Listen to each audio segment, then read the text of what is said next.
সবচাইতে বড় আদালতের নাম হলো বিবেক।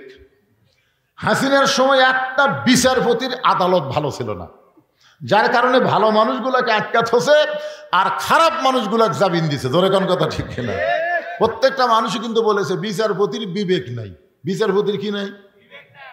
সবই ঠিক আছে, জজ কোর্ট, হাইকোর্ট, সুপ্রিম কোর্ট সব ঠিক আছে, কিন্তু যে কটা বিচারপতি এদের বিবেকই নাই।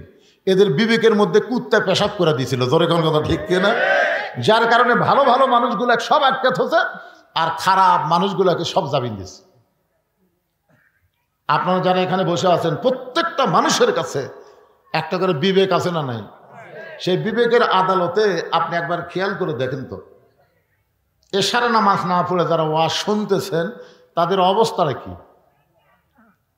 এক বক্তা ওয়াজ করেছে যে টুপির উপর পাগড়ি পরে কেউ যদি নামাজ পড়ে আল্লাহ খুশি হয়ে তাকে 70 গুণ সওয়াব দেয়। সেদিন থেকে ওই পাগড়ি পরে নামাজ পড়ে, কিন্তু একদিন মসজিদে গিয়ে দেখে পাগড়ি আনে নাই। তখন চিন্তার পড়ে গেছে, পাগড়ি পরে নামাজ পড়লে 70 গুণ আর জামাতে নামাজ পড়লে 27 গুণ। কোনটা ছাড়ি কোনটা ধরি, কোনটা ছাড়ি কোনটা ছাড়ি? মন বলতেছে 70ই ধর। ইচ্ছা করে জামাত মিস করছে। সমস্ত লোক জামাতে নামাজ পড়ে যখন বাড়িতে গেছে, ও তখন মসজিদের মধ্যে যায় এক টানে লুঙ্গি খুলছে। লুঙ্গি খুলে আড়াআড়ি ভাঁজ দিয়ে ওটা মাথার পাগড়ি পরে রুকুর থেকে সেজদাত গেছে। ইতিমধ্যে এক মুসল্লি মসজিদে ঢুকেই কয়, হাই সর্বনাশ, এরকম নামাজি তো কোনোদিন দেখি নাই। পাছায় মারছে থাবা। ওই লাভ দুটো বলতেছে, আমার মারলে কেন ভাই? বল তোর লুঙ্গি। তোমার চোখ নাই মাথাত? বলে মাথাত কেন? বলে সওয়াবের আশায়। পাগড়ি পরে নামাজ পড়লে 70 গুণ সওয়াব পাওয়া যায়। এই সওয়াবের আশায় লুঙ্গি খুলে মাথার পাগড়ি পরছি। ভাই লোকটা বলে পাগল, পাগড়ি পরা হলো সুন্নত আর লুঙ্গি পরা হলো ফরজ। আপনার বলেন তো লুঙ্গি পরা কি আর পাগড়ি পরা কি? এখন চিন্তা করে দেখেন, ওয়াজ শোনা হলো মোস্তাহাব আর এশার নামাজ পড়া হলো ফরজ। তাহলে এশার নামাজ বাদ দিয়া যারা ওয়াজ শুনতেছে তারা লুঙ্গি খুলিয়া মাথায় পাগড়ি পরিছে। এখন দেখেন কারা কারা কয়, কারা কারা কয় না, সবাইকে বলা লাগবে। এই মুহূর্তে যারা মুখ বন্ধ থাকবেন বুঝবেন এরাই পড়েনি। সবাই তাল তুলে তালে তালে বলেন, এশার নামাজ বাদ দিয়া যারা, এশার নামাজ বাদ দিয়া যারা ওয়াজ শুনতেছে তারা লুঙ্গি খুলিয়া মাথায় পাগড়ি পরেছে। আবার ওয়াজ শুনতে শুনতে, আবার ওয়াজ শুনতে শুনতে যারা ফজর বাদ দিবে তারা লুঙ্গি খুলিয়া মাথায় পাগড়ি পরিবে। ঠিক ঠিক যে কটা পড়িছে তারা বলতেছে, বাদ বাকি ঠিক কর। হ্যাঁ, যখন আমার ভাই যে ঘোষক বললো না সুদ খাবেন না বাদ দিবেন, অনেক লোক কিন্তু কথা কয়নি। হয়তো আপনার এলাকায় সুদের কারবার আছে। এই তুই কি বুঝিস না?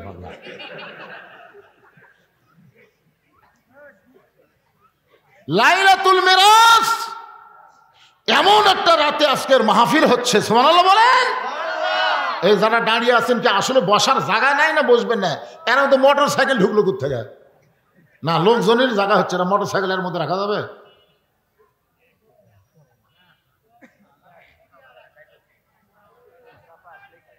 কি চাপেলেন? চাপানি আছে। হ্যাঁ, এই সাইডে মিডিয়ার কারণে কিছু লোক বসতে পারতেছে না। ঠিক আছে, আপনার যারা বসে আছেন একটু চাপেন। ওয়াজ এখনো শুরু হয়নি, কেবল হচ্ছে। একটু সামনে দিকে চাপেন আর জিকির করেন। এটা চাপার জিকির, চাপার জিকির বোঝেন না? আল্লাহর হস্তে। কার হস্তে? আল্লাহর হস্তে বললে একটা ঝোঁক দেওয়াই লাগবে। আপনি দেহ যদি না ঝোঁকে পাথরের মতন কিন্তু ভারী হবে। শেষ আগামীকাল দেহই টানে পারবেন না। সবাই বলে না আমার দেহই আমার কাছে ভারী লাগতেছে ভাই, এই জন্য সামনে চাপেন আর জিকির করেন। লা ইলাহা ইল্লাল্লাহ, জোরে লা ইলাহা ইল্লাল্লাহ, লা ইলাহা, মহব্বতে জোরে জোরে লা ইলাহা ইল্লাল্লাহ।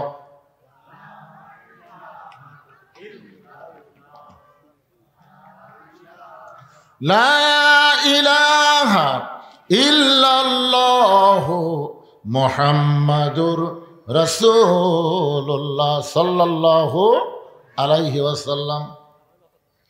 আসরের নামাজের আজান দিলেন হযরত বেলাল ইবনে রেবাহ। ইসলামের প্রথম মুয়াজ্জিন হলেন হযরত বেলাল। আল্লাহ রাসূল বলেছেন কিয়ামত পর্যন্ত যত মুয়াজ্জিন হবে এই মুয়াজ্জিনরা আজান দিবে মুসল্লির কান পর্যন্ত পৌঁছবে, কিন্তু হযরত বেলাল যখন আজান দেয় ওই আজান আল্লাহর আরশ পর্যন্ত পৌঁছে যায়। কিছুদিন আগে এক মুয়াজ্জিন আমারে কইছে, হুজুর আমি একটা বিপদে আছি। আমি কি বিপদ? বলে ফজরের আজান যখন শুরু করি তখন 4-5টা কুত্তা কুটি থেকে যে দৌড়ে আসে, মসজিদের জানলার উপর পা তুলে দেয় উ করে। হুজুর এই আমার আজান ওরকে একত্র হয়ে মাইক দিয়ে প্রকাশ পায়।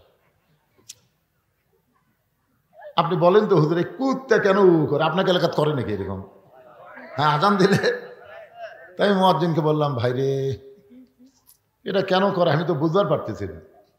ইতিমধ্যে একটা আয়াত আমার সামনে এসে খাড়া হলো, একটা আয়াত, কু আনফুসাকুম আহলিকুম নার, জাহান্নামের আগুন থেকে যদি বাঁচতে চাও তাহলে তুমি একলা বাঁচলে হবে না, তোমার আহাল পরিবার নিয়ে বাঁচা লাগবে। হুকুম কার? আমি মুয়াজ্জিনকে বললাম, ভাই আপনার ছেলে মেয়েরা কি নামাজ পড়ে? আপনি তো আজান দেন, এরা কি আজানের পরে ওঠে চেতন পায় নামাজ পড়ে? না হুজুর আমার আড়িয়াগুলো একটাও নামাজ পড়ে না। মানে বেটার নাম তো আড়িয়া, বেটার নাম কি আড়িয়া, একটাও নামাজ পড়ে। এই জন্যই কুত্তা করে যে তুমি আজান দাও, তোমার নিজের ছেলেই নামাজ পড়ে না। চিন্তা করে দেখেন, প্রথম মুয়াজ্জিন হযরত বেলাল, যার আজান দুনিয়ার মধ্যে সীমাবদ্ধ থাকে না, আল্লাহর আরশ পর্যন্ত পৌঁছে যায়। সাহাবা বললেন, ইয়া রাসূলুল্লাহ হযরত বেলালের আজান আল্লাহর আরশ পর্যন্ত পৌঁছে যাওয়ার কারণ কি? রাসূল বললেন, তাহলে শোনো, এই বেলাল শুধুমাত্র ঈমান গ্রহণ করার অপরাধে, তার কোনো অপরাধ ছিল না, একটাই মাত্র অপরাধ, ঈমান গ্রহণ করেছে। আর এই গ্রহণ করার অপরাধে সারাদিন ধরে বেলালকে মারছে। শুধু সারাদিন ধরে বেলালকে মারে নাই, বুকের উপর পাথর চাপা দিয়া সারা রাত চাপা দিয়ে রাখছে। এরপরেও যখন বেলাল আল্লাহ বাদ দেয় নাই, বেলালের জিহ্বাটা টেনে বের করে ওই জিহ্বার মধ্যে কাফের বেঈমানেরা পেরেক ঢুকাইয়া দিছে। এরকম জিহ্বা টেনে বের করে জিহ্বার মধ্যে পেরেক মারছে, এদিক দিয়ে বের করে ওই দিক দিয়ে সাদা করে দিছে।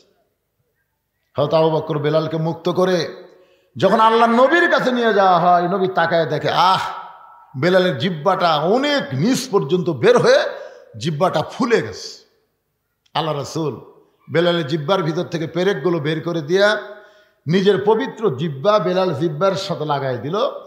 সঙ্গে সঙ্গে বেলালের জিহ্বাটা আগের চেহারায় ফিরে মুখের মধ্যে ঢুকে গেল। ধরে কোন সুবহানাল্লাহ। সঙ্গে সঙ্গে আল্লাহর নবী একটা আয়াত তেলাওয়াত করলেন, ইন্নাল্লাযীনা ক্বালু রাব্বুনাল্লাহু সুম্মা ইসতাকামু তাতানাজ্জালু আলাইহিমুল মালাইকা আল্লা তাখাফু ওয়া লা তাহজানু ওয়া আবশিরু বিল জান্নাতিল্লাতী কুনতুম তুআদুন। বেলাল, বেলাল তুমি কি জানো, তোমাকে যখন কাফেররা এত নির্যাতন করলো, এরপরেও তুমি আল্লাহ বাদ দিলে না, আল্লাহ তাআলা খুশি হয়ে তোমার জন্য একটা আয়াত নাজিল করেছে। আল্লাহ বলতেছেন, বেলাল যখন দুনিয়া থেকে বিদায় নেবে 8টা জান্নাত বেলালকে পাওয়ার জন্য কাড়াকাড়ি শুরু করবে। ধরে কোন সুবহানাল্লাহ। সমস্ত জান্নাতের দরজা আল্লাহ তোমার জন্য খুলে ধরবে, তুমি যে কোনো দরজাতে ইচ্ছা মতো জান্নাতে ঢুকতে পারবে। আপনারা তো সুবহানাল্লাহ বলেন, বেলাল সুবহানাল্লাহ কয় না? রাসূল বলে, বেলাল তোমার জন্য আল্লাহ আয়াত নাজিল করলো, এরপরও তোমার মধ্যে কোনো আনন্দ দেখতে পাই না। বেলাল বলে, হুজুর মরার পরে আল্লাহ আমাকে জান্নাত দিবে, আমি মরে গেলে আল্লাহ আমাকে জান্নাত দিবে, তাহলে জীবিত অবস্থায় আল্লাহ আমাকে কি দিবে? মরে গেলে জান্নাত, কিন্তু জীবিত অবস্থায় আমরা যখন দোয়া করি তখন কি পড়েন? আল্লাহুম্মা রব্বানা আতিনা ফিদ দুনিয়া হাসানা ওয়া ফিল আখিরাতি হাসানা। তার মানে কি, আগে দুনিয়া যদি সুন্দর না হয় তার আখিরাত কোনোদিনও সুন্দর হবে না। বাংলাদেশে যতদিন নামাজ কায়েমের আন্দোলন না হবে, বাংলাদেশের মুসলমান যতদিন নামাজ কায়েমের পক্ষে কাজ না করবে, ততদিন যতই আপনি চেষ্টা করেন আপনার আখেরাত কোনোদিন ভালো হবে না। আগে দুনিয়া সুন্দর হওয়া লাগবে। বাংলাদেশ কেমন আছে এখন? ঠিক আছে? হিন্দু জন্ম দিছে সন্তান, মুসলমানের ঘরে লালন পালন করতে দিছে। 10 বছর পরে হিন্দু তার সন্তান ফেরত নিছে। আপনার বলেন তো এই সন্তান ভগবান কবে না আল্লাহ কবে? কেন কবে? কি জন্যে? পরিবেশের কারণে। আচ্ছা ঠিক আছে, আবার মুসলমান জন্ম দিয়ে হিন্দুর বাড়িতে 10 বছর রাইখা দিস। এখন 10 বছর পরে মুসলমান সন্তান ফেরত দিছে, এই সন্তান কি বলবে? আল্লাহ কবে না ভগবান কবে? তার মানে কি বুঝলেন? জন্ম দিলেই হিন্দু মুসলমান হয় না, হিন্দু মুসলমান হয় পরিবেশের কারণে। বর্তমান যে পরিবেশ চলতেছে, এই পরিবেশে আমাদের ছেলেরা কি হবে?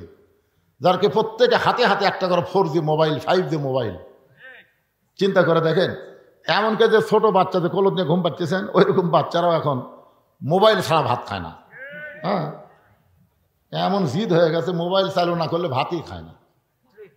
যখন কান্না শুরু করে মোবাইল চালু করে দিলে কান্না থামে। এমন একটা পরিবেশ আমাদের বর্তমান বাংলাদেশে চলতেছে। এই পরিবেশে অবশ্যই আজকে মেরাজের রাতে এগুলো বিষয় আমাদের শোনার দরকার আছে না নাই? পরিবেশ ভালো হবে ইনশাল্লাহ, ভালো হবে। এই ছেলেদের 4G কেন 5G 6G যদি মোবাইল থাকে, তারপরেও এরা খারাপ ভিডিও দেখবে না, দেখবে না। দেখবার গেলেই ওর ভিতর থেকে একটা ভয় আসবে, কেউ না দেখলেও আল্লাহ দেখতেছে রে। কম্বলের তলে দেখে লাভ নাই, কে দেখতেছে? আর 2 কাঁধের ফেরেশতা। তুমি যখন দরজা জানলা বন্ধ করে খারাপ কিছু দেখতেছ, তো মনে করতেছ তোমার 2 কাঁধের ফেরেশতা ঘুমাইছে। তোমার 2 কাঁধে 2 মোহরি, লিখিতেছেন ডায়েরি, দলিল দেখে রায় দিবে, টাকা পয়সার নাই কারবার। কিরামান কাতিবিন ইয়াকুনা মা তাফআলুন। রাতের বেলা 10টা ভোট দিছে, 20টা ভোট দিছে, 50টা ভোট দিছে, সকালে চা খাবার গল্প করতেছি, কেউ দেখেনি। এমনভাবে সিল মারছি ভাই, খালি দরজা জানলা বন্ধ করে সমানে মারছি, কেউ দেখেনি। তখন 2 কাঁধে ফেরেশতা বলতেছে, আল্লাহ এরা যে বলতেছে কেউ দেখেনি, তাহলে আমরা কি করলাম? আল্লাহ বলতেছে তোরা কি দেখছি? সমানে খালি একটা মার্কার ভোট সমানে মারছে। আল্লাহ বলতেছে বাংলাদেশ গণতন্ত্রে একজন একটা ভোট দিবার পারবে, কিন্তু একজন তো 2টা দিবার পারবে না, কিন্তু এরা যে 10টা দিল, এরকে রেজাল্ট কি হবে? আল্লাহ বলে লেখা তো বাম কান্তে যাউরা। কি লেখা তো? যাউরা। কারণ এরকে জন্মের ঠিক নেই। যারকে জন্মের ঠিক নাই তারাই এই অন্যায় করতে পারে। ধরে কথা কন না কেন ভাই, কথা কন না কেন? কি মনে করতেছে ধরা খাবেন না? 2 কাঁধে মুহুরি এমনি এমনি বসে আছে। একটু মনোযোগ দিয়ে শুনবেন। আল্লাহ কোরআন কারিমের মধ্যে বলে দিলেন, আল্লাযী খালাকাল মাউতা ওয়াল হায়াতা লিয়াবলুয়াকুম আইয়ুকুম আহসানু আমালান ওয়া হুয়াল আজিজুল গফুর। যে আয়াতকে সামনে নিয়ে আজকের আলোচনা, আয়াতটা আবার আপনাদেরকে স্মরণ করে দিলাম। হযরত বেলাল আসরের নামাজের আজান দিলেন। আজান দেওয়া মাত্র প্রত্যেকটা সাহাবী দৌড়ে দৌড়ে মসজিদ থেকে রওনা দিয়েছে, কারণ আজকে নবীর জীবনের সবচাইতে গুরুত্বপূর্ণ ওয়াজ শোনাবে। প্রত্যেকটা সাহাবী দৌড়ে দৌড়ে মসজিদ দিকে আসতেছে। এখানে একটা ফতোয়া আপনাদের নেওয়া লাগবে। আজান দেওয়ার আগে মসজিদে ইল্লা মুয়াজ্জিন, শুধু মুয়াজ্জিন ছাড়া অন্য কেউ প্রবেশ করতে পারবে। যদি করে মুয়াজ্জিনের আগে কেউ যদি মসজিদে প্রবেশ করে, তাহলে মসজিদে প্রবেশ করার কোনো সওয়াব আল্লাহ তাকে দিবে না। মসজিদে প্রবেশের সওয়াব শুরু হয় আজানের পর থেকে। আমার কথাটা খেয়াল করবেন। মসজিদে আপনি প্রবেশ করতেছেন না, এই প্রবেশের সওয়াব কখন থেকে শুরু হয়? কথা কয় না রে বারে, আজানের পর থেকে। হ্যাঁ, আজান দেওয়ার প্রথম 3 মিনিটের মধ্যে যারা মসজিদে পাও দিবে, আল্লাহ রাস্তা একটা উট কুরবানির সওয়াব আল্লাহ দিবে। দিবার পারবেন? উট পারবেন? বাংলাদেশের কোনো হাজিরাও পারেনি। আমরা 7 হাজি মিলা উটের বাজারের যা দাম শুনে কয় না ভাই ছাগলটাই ভালো, কারণ নিয়ত করেছি 500 রিয়ালের মধ্যে দিব, কিন্তু উট দিবার গেলে 1000 রিয়াল করে লাগতেছে, দরকার নেই। তাহলে ধনী লোকেরাই হজ করবার যায়, তারাও মক্কা যায় ছাগল কুরবানি দেয়। আজান দেওয়ার প্রথম 5 মিনিটের মধ্যে যারা মসজিদে পা দিবে, আল্লাহর রাস্তায় একটা গরু কুরবানি সওয়াব আল্লাহ তারা আমল নামায় দিবে। আজান দেওয়ার 10 মিনিটের মধ্যে যারা মসজিদে ঢুকবে, ছাগল এবং দুম্বা কুরবানি সওয়াব আল্লাহ আমল নামায় দিবে। মুয়াজ্জিন যখন আকামত দিবে, এমন সময় কেউ যদি মসজিদে ঢুকে, আল্লাহ থেকে সওয়াব থেকে বঞ্চিত করবে না। একটা মুরগি অথবা ডিম দানের সওয়াব আল্লাহ তার আমল নামায় দিবে।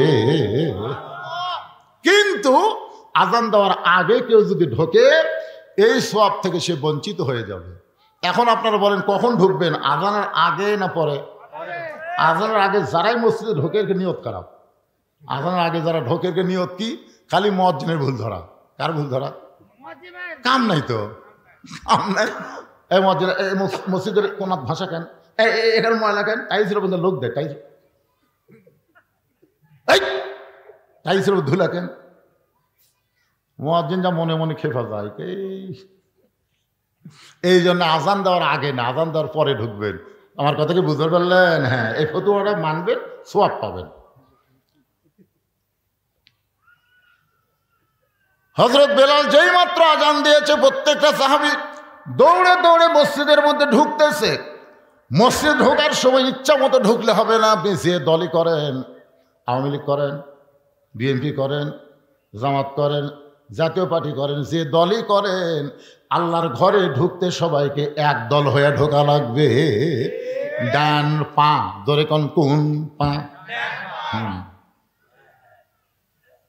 ডান পায়ে ঢুকে আওয়ামী লীগ সামনে কাতার, বিএনপি দ্বিতীয় কাতার, জাতীয় পার্টি তৃতীয় কাতার, আর জামাত চতুর্থ কাতার। কি মনে করতেছেন? একদিন মসজিদের মধ্যে 3 দল ঢুকছে, কিন্তু ইমাম সাহেবের মায়ের অসুখ, হাসপাতালে নিয়ে গেছে। ইমাম আসে নাই। এখন আওয়ামী লীগ, বিএনপি, জামাত, এই 3 দল ঢুকে দেখতেছে হুজুর নাই বারে, এখন সামনে কে যায়?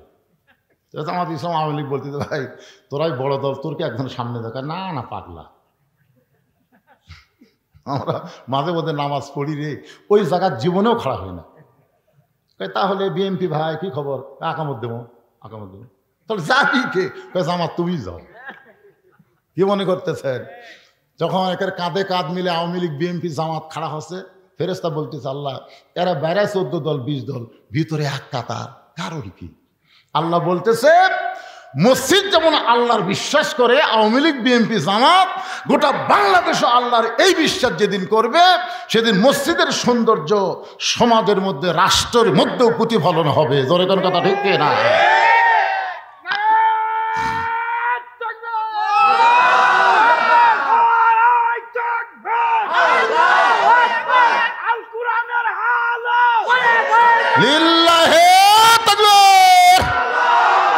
আপনি দেখেন যে কোনো দলের লোক, আপনি যদি বলেন যে ভাই এই বাড়ি এটা হচ্ছে আমার হুজুর, ওই সাইড আমার ভাইয়ের, ওই সাইড আমার চাচা, ওই সাইড আমার বাপ চাচা, তো সবই যদি তোমাকে হয় আল্লাহর, তখন আল্লাহরা দেখবার গেলে 2 মিনিট হাঁটা লাগবে হুজুর। 2 মিনিট হাঁটা মসজিদের সামনে যা বলতে হুজুর এখানেও আল্লাহর কিছু ছিল না, আমার চাচা 10 শতক আল্লাহ দান করছে, আর আমরা টাকা পয়সাতে আল্লাহ ঘর বেড়ে দিচ্ছি। ফেরেশতা গায়ে আল্লাহ এই দেশের নাম কি? হ্যাঁ, এই দেশে তোমার কিছুই নেই, আর চাচা দান করলে তোমার জায়গা হয়, আর ওরা টাকাতে তোমার ঘর বানিয়ে দেয়, এই দেশের নাম কি? আল্লাহ বলতেছে ওই দেশে মানুষের আইন যতদিন চলবে ততদিন শুধু মসজিদকেই ওরা আল্লাহর ঘর বিশ্বাস করবে, আর যেদিন আমার কোরআন যে দেশ চলবে সেদিন আর মসজিদ আল্লাহর থাকবে না, গোটা বাংলাদেশ আল্লাহর হয়ে যাবে। জোরে কোন কথা ঠিক না? এখন আপনারা আল্লাহ কতটুকু দিচ্ছেন?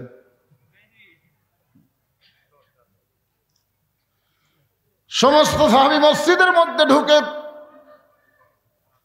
আল্লাহর নবী মুসল্লার মধ্যে ঢুকলেন, মেহরাবের মধ্যে ঢুকলেন।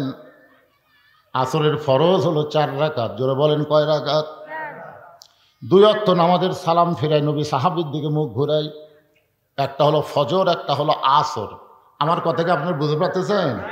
খুব গুরুত্ব দিয়ে শোনা লাগবে বাজান, মেরাজের রাত। হ্যাঁ, আপনারা বলেন তো জোহরের পরে সুন্নত নফল আছে না নাই? মাগরিবের পরে সুন্নত নফল আছে না নাই? এশার পরে সুন্নত নফল বেতের আছে না নাই? আসরের পরে সুন্নত নফল, ফজরের পরে সুন্নত নফল। আচ্ছা নাই কেন? 3 ওয়াক্তে আছে, 2 ওয়াক্ত নাই কেন? আপনারা বলেন জানেন? না জানলে কবেন জানি না। জানা লাগবে না? কেউ যদি যাবার চায়, যে এখন এক ভাই চলে গেল, কেউ যদি এরকম যাবার চায় আপনারা বলবেন স্যান্ডেল থুয়ে যা। এই দিকে খেয়াল করেন, স্যান্ডেল যখন হাতত নিল আপনারা দেখলেন আপনাদের মাথার উপর দিয়ে স্যান্ডেল গেল, দেখছেন? কথা কর না কেন? এই যে ভাই নিয়ে গেল ওই মাথার উপর দিয়ে স্যান্ডেল নিয়ে গেল। তো পায়ের জিনিস মাথার উপরে উঠুক আপনারা চান? এখন যদি কেউ যাবার চায় আপনি বলবেন, বন্ধু যদি যাবার চাও স্যান্ডেল দুইটা রাইখা যাও রে। বাংলাদেশের মানুষ জুতা স্যান্ডেলকে এত ভালোবাসে যে গোটা নগা বেড়া বেড়া জুতার তলা নাপাক করে জোহর নামাজ পড়বার ঢুকতেছে জুতা স্যান্ডেল হাতত নিয়ে। ফেরেশতাকে আল্লাহ নাপাক জুতা তোমার পাক মসজিদের মধ্যে ঢুকতেছে, কারণ কি? এরা কোরআনের মধ্যে চোরের আইন ঠিকই আছে, দেখে না? জুতা চুরি বন্ধ হবে। শুধু তাই নয়, সোনার টোপলাও দরজাত রাখলে ভুল করে কেউ হাত দিবি না। সে আইন আল্লাহর কোরআনে আছে না নাই? জোরে কোন আছে না নাই? একেবারে না পাক জুতা নিয়ে সামনে থতে পারে, সামনে থতে, সামনে একটা কাঠের বাক্স থুয়ে দিছে। কি জন্যে? কার ভয়ে? সত্যি করে বলেন তো, আপনি জুতা নিয়ে যে আল্লাহর ঘরে ঢুকলেন কার ভয়ে ঢুকছেন? আল্লাহর ভয়ে। দুই জুতা চোর খালি ঘুরতেছে মসজিদের বাইরে, বুঝছেন? ঘুরে ঘুরে বলতেছে হামাকের ভয়ে সব ভালো জুতা ভিতরে ঢুকছে। দেখছেন কি মশান চোরের? হামাকের ভয়ে সব ভালো জুতো মসজিদের মধ্যে ঢুকছে, যে কয়টা দরজা আছে লেওয়ার মতন না। আপনারা বলেন তো, বর্তমানে বাংলাদেশে মানুষের আইন চলার কারণে চোর ডাকাতের মশান বেড়ে গেছে। তোর এখান কথা ঠিক না? যেদিন আল্লাহর আইন চালু হবে, চুরি করলে হাত কাটা দাও, এই আইন খালি চালু করলেই তখন আর কবি হামাকের ভয়ে, তখন বলবে আল্লাহর ভয়ে সব জুতা বাঁধা আছে রে, আল্লাহর ভয়ে সব জুতা বাহিরে আছে। কেউ যদি হাত দেয় উরি বাবারে। একটু মনোযোগ দিয়ে শুনবেন। নবী আমার 4 রাকাত আসরের ইমামতি করে সালাম ফিরাইলেন। সালাম ফিরানোর সঙ্গে সঙ্গে নবী সাহাবীর দিকে মুখ ঘুরে দাঁড়ালেন। আবু বকর বলেন, ইয়া রাসূলুল্লাহ, জীবনের সবচাইতে গুরুত্বপূর্ণ ওয়াজ করবেন, হুজুর আপনি মেম্বরে বসে ওয়াজ করেন। রাসূল বলেন, সাহাবীরা রে শোনো, আজকে যে গুরুত্বপূর্ণ ওয়াজ তোমাদের শোনাবো, শুধু ওয়াজটা শোনাবো না, আমি ওয়াজটা তোমাদেরকে দেখাবার চাই। যেই বলছে দেখাবার চাই, সাহাবেরা নড়ে চড়ে বসছে। সারা জীবন তো শোনাই হলো রে, আজকের নবী আমার কি দেখাবে? আল্লাহ নবী বললেন, আজকে শুধু ওয়াজ শোনাবো না, ওয়াজটা তোমাদেরকে দেখাবার চাই। এই বলে নবী মেহরাবের মধ্যে ঢুকতেছেন। মসজিদের সামনে যে জায়গাটা থাকে এই জায়গার নাম হলো মেহরাব। জোরে কোন জায়গার নাম কি? আপনার বলেন তো, প্রথম মেহরাব তৈরি হয়েছে কেন? মসজিদে কিন্তু আগে মেহরাব ছিল না। এই মেহরাবটা প্রথম তৈরি হয়েছে একটা আয়াতের মাধ্যমে। আয়াতটা হলো, ইয়া আইয়ুহান নাবিয়্যু হারজিল মুমিনিনা আলাল কিতাল।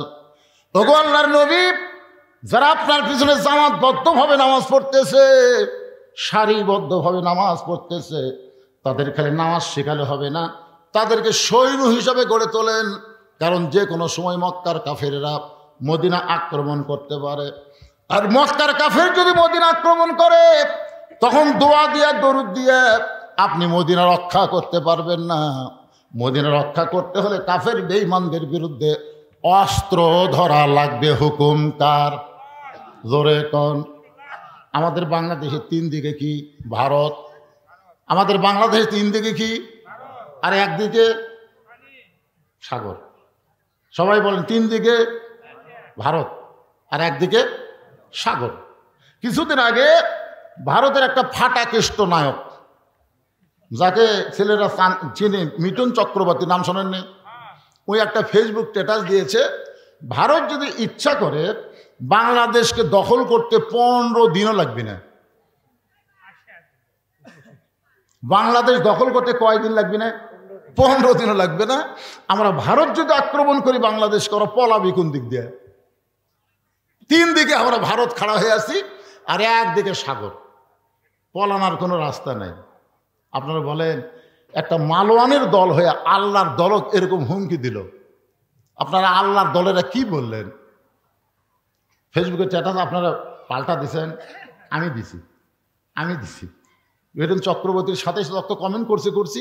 আবার আমি একটা ফেসবুক স্ট্যাটাস দিলাম, মালওয়ানের বাচ্চারা এত সাহস করিস না, ভুলেও বাংলাদেশের দিকে আসিস না। যদি আসিস আমাদের ছেলেরা 3 হাতা লাঠি দিয়ে তোর কোক পাড়ায় ধরে একটা খুর থাকবি, গোড়া কাটবি না, আগা কাটা পোলটা দিয়ে কলমা করে দিবি। জোরে কোন কথা ঠিক করে। কারণ ভগবানের ভ বাদ দিলে গবনের কোনো অর্থ ডিকশনারি নাই। গবনের গ বাদ দিলে বান মানে বন্যা, দুনিয়ার কোনো মানুষ চায় না।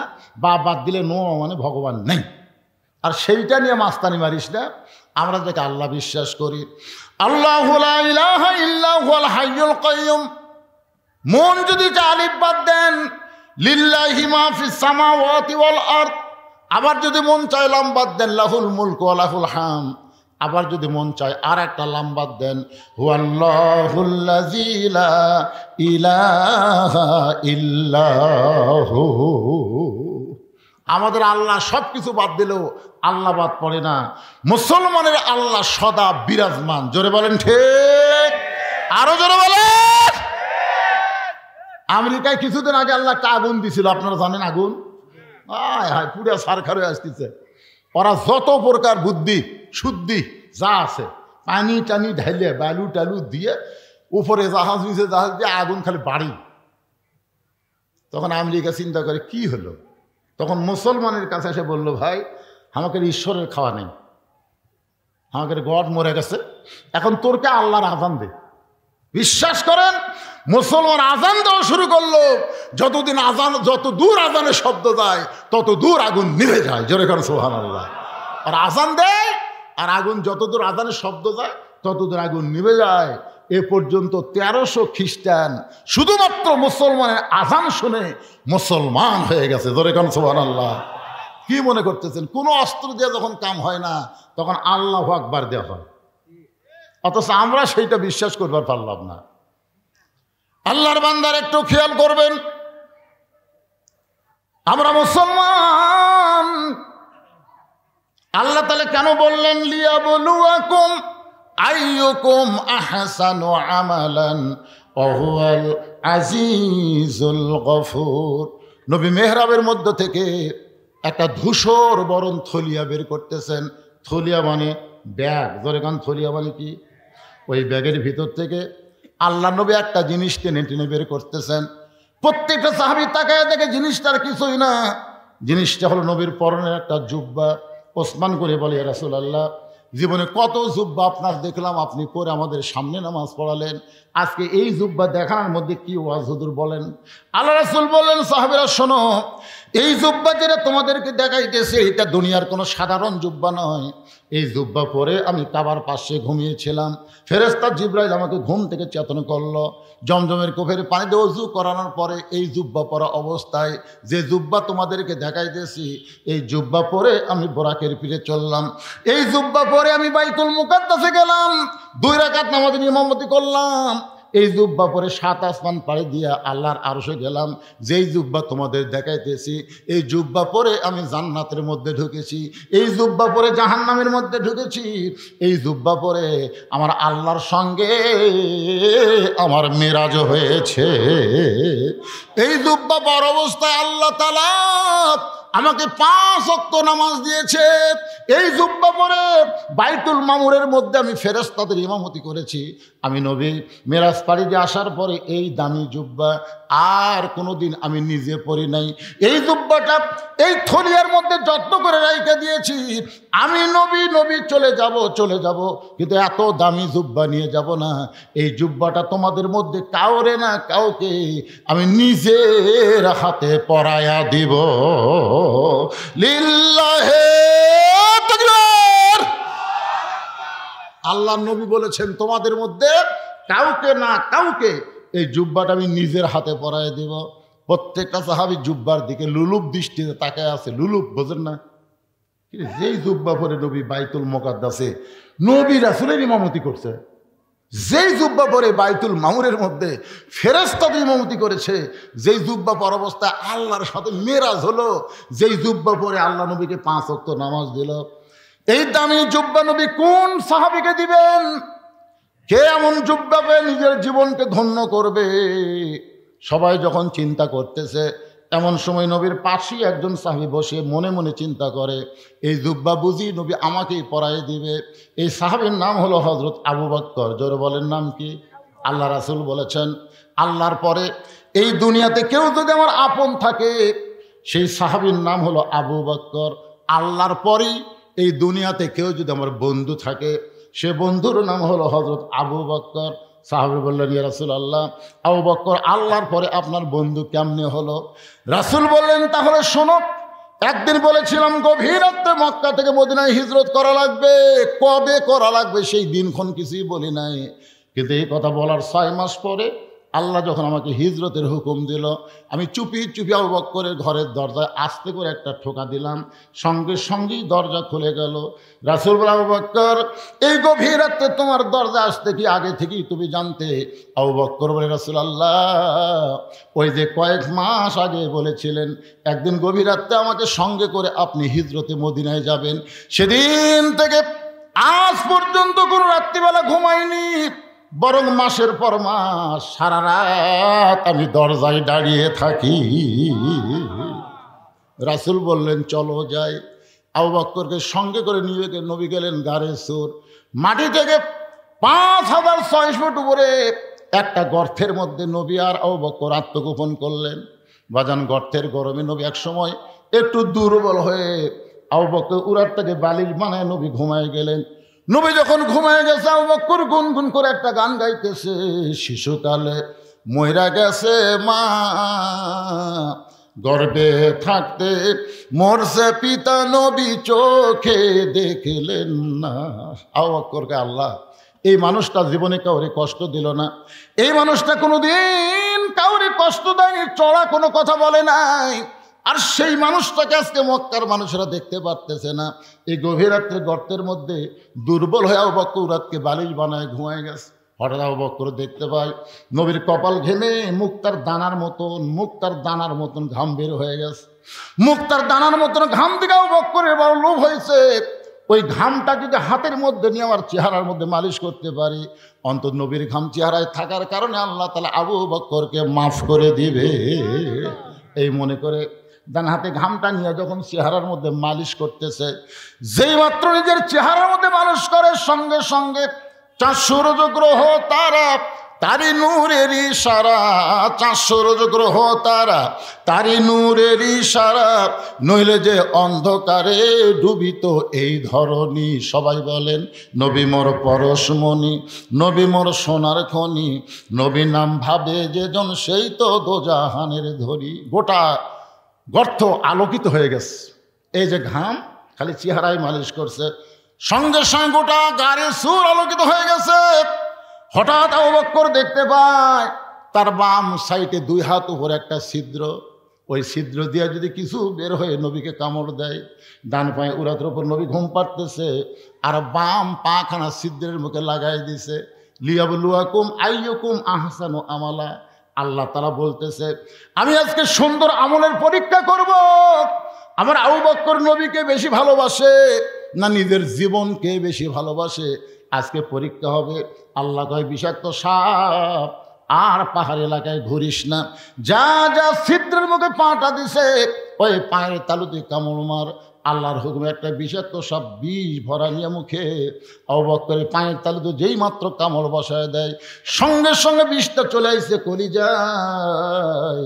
আবু বকর বলে, সাপরে তুই মনে করছিস তুই কামড় মারলে আমি পা টান দিব? সাপরে শুনে নে, দরকার হলে মরে যাব, কিন্তু আমার নবীর ঘুম আমি ভাঙতে দিব না।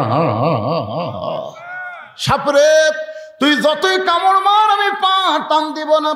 সাপটা বলে, আল্লাহ কামড় মারার হুকুম দিলেন, বিষ্ণে কামড় মারলাম তাও তো পা টান দেয় না। আল্লাহ বলে, আবার কামড় মার, আবার কামড় মার। কিতাবের মধ্যে 5 বার সাপটা কামড় মারল, গোটা দেহ থর থর করে কাঁপতেছে, কিন্তু ছিদ্র থেকে আবু বকর পা টান দেয় না। এক সময় অসতর্ক মুহূর্তে আবু বকরের চোখের পানি নবীর গাল মোবারকে পড়েছে। নবী চোখটা খুলে বলে, আবু বকর বাড়ির কথা মনে করে কাঁদতেছো, 2 বাচ্চার কথা মনে করে কাঁদতেছো, আবু বকর নবীর হাতটা এনে বুকের মধ্যে ঢুকায় বলে, নবী গো, এই বুকটা ছিঁড়ে যদি আপনাকে দেখাইতাম তাহলে দেখতে পারতেন আমার বুকের মধ্যে আল্লাহ নবী ছাড়া আর কারো জায়গা নাই। তাহলে কেন কাঁদতেছ? বলে, ছিদ্রে নবী পাটা দিয়ে কি যেন বারবার কামড় দেয়। নবী হ্যাঁচকা টান মারে, সাপটা বের হয়ে আল্লাহ নবীকে সালাম দেয়। নবী সালামের উত্তর দেয় না। সাপটা আবার সালাম দেয়, নবী সালামের উত্তর দেয় না। আল্লাহর হুকুমে সাপটা বলে, নবী গ, আপনারে সালাম দিলাম কিন্তু সালামের উত্তর দিলেন না। নবী কয়, সাপরে তুই আমার কলজায় কামড় মারবি আর আমারে সালাম দিবি, সালামের উত্তর হবে না। সাপ বলে, নবী আমি কোনোদিন কামড়াতে পারি না, আল্লাহ যদি কামড়ের হুকুম না দেয়। আল্লাহ হুকুম দিয়েছে বলেই তো কামড় দিলাম। সঙ্গে সঙ্গে নবী বলে, আল্লাহ যাও, বক্করকে নিয়ে আপনি হিজরতের হুকুম দিলেন, এই গাড়ির সুরের মধ্যে তার মৃত্যু আপনি কামনা কেন করলে? আল্লাহ বলে, হাবিব আবু বকরের পরীক্ষা, Abu Bakar golden A plus পাইছে, আপনার মুখের থুতু মোবারক পায়ের তালুতে লাগায় দেন, 20টা পানি হয়ে যাবে। 20টা যখন পানি হয়ে গেল, নবী হাত ধরে বলে, আবু বকর একবার না, 2বার না, 5বার সাপটা কামড় মারলো। একটা বার কামড় দেওয়ার পরেই তো তুমি আমার ঘুম থেকে চেতন করতে পারতা, কিন্তু চেতন না করে 5টা বার সাপের কামড় কেন হজম করলে? আবু বকর বলে, রাসূলুল্লাহ আমার জীবনের চাইতে আপনার ঘুমের দাম অনেক বেশি। আল্লাহু আকবার। আবু বকর মনে মনে চিন্তা করতেছে, এই জুব্বা বুঝি নবী আমাকে পরাই দিবে। আবু বকরের বাম পাশে একজন সাহাবী মাথা নিচু করে মনে মনে চিন্তা করে, এই জুব্বা মনে হয় নবী আমাকেই পরাই দিবে। ওই সাহাবীর নাম হলো হযরত ওমর। জোরে কার নাম কি?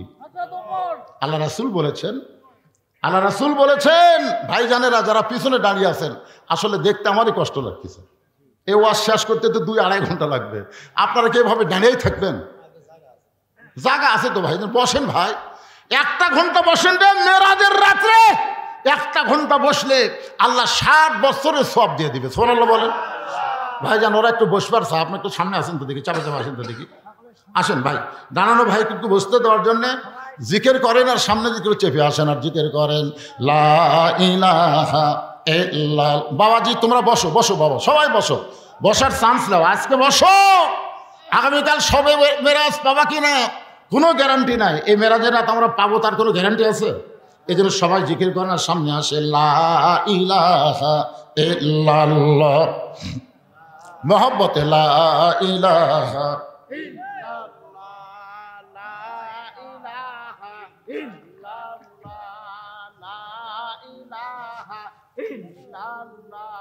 লা ইলাহা ইল্লাল্লাহু, লা ইলাহা ইল্লাল্লাহু, লা ইলাহা ইল্লাল্লাহ, লা ইলাহা ইল্লাল্লাহ। এই পবিত্র কোরআনে তাকায় দেখেন, এই পবিত্র কোরআনে 23টা আয়াত। কয় আয়াত? 23টা আয়াত হযরত উমর ফারুকের সাথে আল্লাহর মত মিলে গেছে। এই জন্য 23টা আয়াত উমরের সামনে আল্লাহ কোরআনে নাজিল করছে। সুবহানাল্লাহ বলেন। আল্লাহ রাসূল বলেছেন, আমার পরে কেউ যদি নবী হতো, লাউ কানা উমর, আল্লাহ উমরকে নবী বানায় দিত। আপনারা বলেন তো, আমাদের নবীর পরে আর কোনো নবী আছে? কোরআন শরীফ বলে দিয়েছে, মা কানা মুহাম্মাদুন আবা আহাদিম মির রিজালিকুম ওয়ালাকিন রাসূলুল্লাহি ওয়া খাতামান নাবিয়্যিন। তার মানে বোঝা গেল আমাদের নবীর পরে কোনো নবী নাই। সবাই বলা লাগবে, আমাদের নবীর পরে কোনো নবী, আরো জোরে। তাহলে যারা গোলাম আহমদ কাদিয়ানীকে নবী বলে স্বীকার করে এরা মুসলমান? কোরআনের একটা আয়াত না মানার কারণে গোলাম আহমদ কাদিয়ানির দলেরা হলো কাফের। আমি যে বলবো কাদিয়ানি, আপনারা সবাই বলবেন কাফের। এখানে কিন্তু মিডিয়া আছে না নাই? আপনারা মনে করতেছেন খালি আমাদের এলাকার মধ্যে ওয়াজ থাকবে, তা না, গোটা বিশ্ব আপনাদের এই ভবানীপুরের ওয়াজ চলে যাবে। এই জন্য সবাই গলা খাকারে দেন, নবী খুশি হবে, আপনাদের ওয়াজের সালাম মদিনার রওজা মোবারকে ফেরেশতারা পৌঁছায় দিবে। সুবহানাল্লাহ বলেন। হুজুর আপনার পরে যারাই নবী দাবি করবে তারা কাফের। ভবানীপুরের জনতা বলেছে, আপনার উম্মতেরা বলেছে। এই জন্য আমি যে বললো কাদিয়ানি, সবাই বলবেন কাফের। কাদিয়ানি আরো জোরে, নবীর পরে নবীর পরে নবী নাই, নবীর পরে যারাই দাবি করবে তারাই হলো কাফের। কিন্তু রাসূল বলেছেন আমার পরে কেউ যদি নবী হতো, যদি হতো, তাহলে আল্লাহ ওমরকে নবী বানায় দিত। আল্লাহ নবী বলেছেন নবী হওয়ার সব যোগ্যতা আল্লাহ ওমরকে দান করেছে। নবী হওয়ার সব যোগ্যতা আল্লাহ হযরত ওমরকে দান করেছে। জোরে কোন সুবহানাল্লাহ। আল্লাহ নবী যখন মদিনার প্রেসিডেন্ট ছিলেন, শোনেন, নবী যখন মদিনার প্রেসিডেন্ট ছিলেন তখন নবীর 4টা মন্ত্রী ছিলেন। কি গল্প করে বেড়ায়, যান সাইডে যান। নবীর 4টা মন্ত্রী ছিল। কয়টা মন্ত্রী? ধর্মমন্ত্রী যিনি ছিলেন তার নাম হলো আবু বকর, আর আইন মন্ত্রী হলেন হযরত ওমর, আইন মন্ত্রী। আর অর্থমন্ত্রী হলেন ওসমান গনি, আর শিক্ষামন্ত্রী হলেন হযরত আলী। কয়টা মন্ত্রীর নাম করলেন? তাহলে ওমর হলো কি মন্ত্রী? আইন। আইন বারে জোরে কর কি মন্ত্রী? আইন মন্ত্রী। চিন্তা করছেন তার মধ্যে এমন কি আইন ছিল ভাইজান, যার কারণেই রাসূল তাকে আইন মন্ত্রী দপ্তর দিলেন। রাসূল বলেছেন হাসরের ময়দানে আল্লাহ আমার ওমরকে নবীদের কাতারে দাঁড় করায় দিবে। কেন দিবে? কারণ রাসূল যে বলেছেন। আচ্ছা, রাসূল যে কথা বলেন এটা কি রাসূল বলেন, আল্লাহ বলেন? তাহলে আল্লাহই বলাইছেন। এজন্যই দুনিয়াতে নবুয়তের দপ্তর বন্ধ হওয়ার কারণে ওমর নবী হওয়ার পারল না। কিন্তু হাসরের ময়দানে আল্লাহ তাআলা নবীর কথার দাম দিতে গিয়ে ওমরকে নবীদের কাতারে দাঁড় করায় দিবে। যেই কাতারের প্রথম নবী থাকবে দাউদ আলাইহিস সালাম, ওই কাতারে 2 নম্বরে থাকবে হযরত ওমর, আর 3 নম্বরে থাকবে সুলাইমান। এর আগেও আপনাদের আমি ওয়াজ শুনাইছি, সমস্ত নবীরাই হলো বুদ্ধিমান, আর চালাক নবী হলো 2 জন। সমস্ত নবীরা কি বুদ্ধিমান, আর চালাক নবী কয়জন? 2 জন। মনে নাই 2 চালাককে? একটা হলো মুসা কালিমুল্লাহ, আর একটা সুলাইমান। বুদ্ধিমানের ব্যাখ্যা হলো আল্লাহ যা বলেছে সাথে সাথেই তাই মানছে, এটা হলো বুদ্ধিমান নবীর ব্যাখ্যা। আর তুমি আবার কি কথা বলতে চাও? ওমর বলতেছে আল্লাহ নবীর কাতারে দাঁড় করায়া ওমরকে খুশি করতে পারবেন না, ওমর বিশ্ব নবীর উম্মতের কাতারে দাঁড়াতে চায়।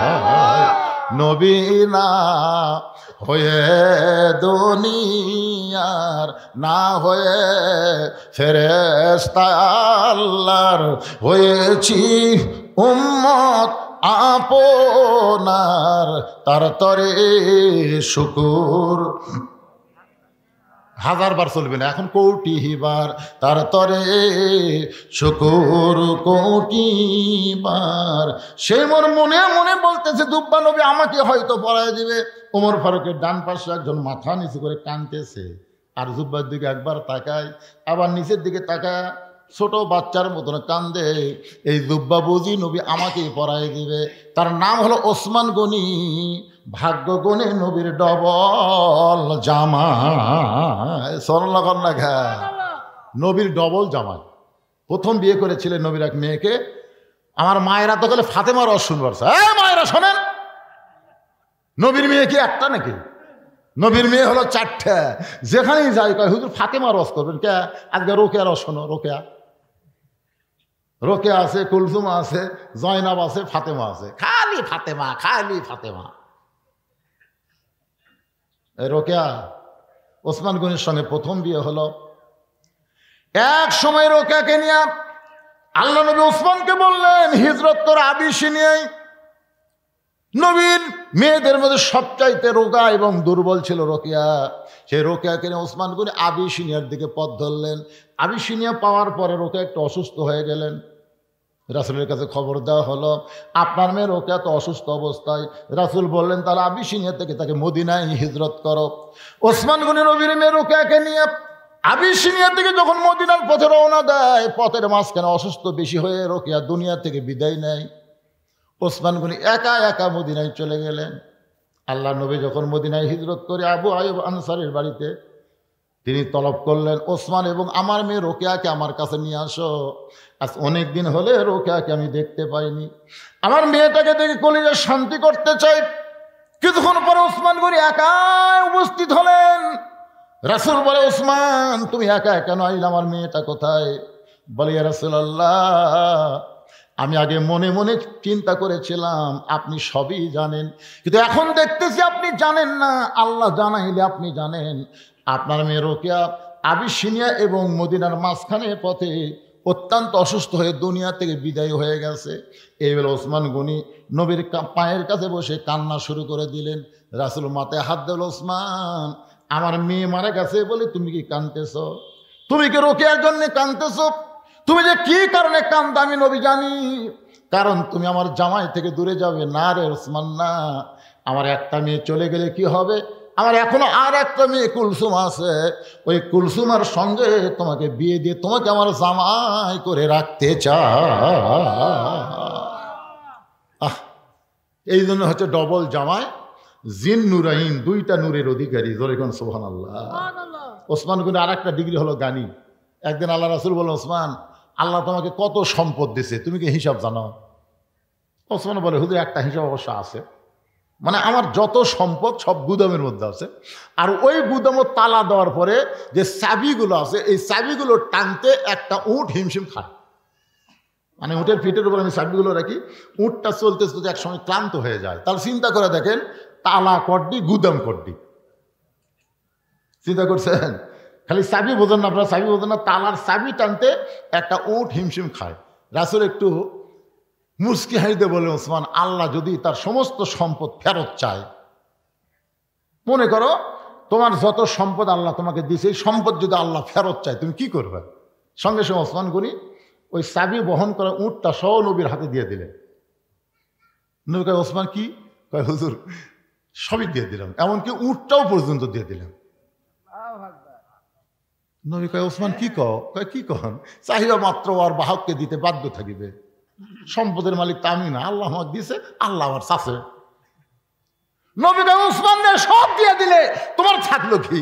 কয়, আমার এখনো দুটা জিনিস খালি কলজার মধ্যে জল জল করে জ্বলতেছে, এইদিকে আছে আল্লাহ, এইদিকে আছে নবী, আমার আর কি লাগবে?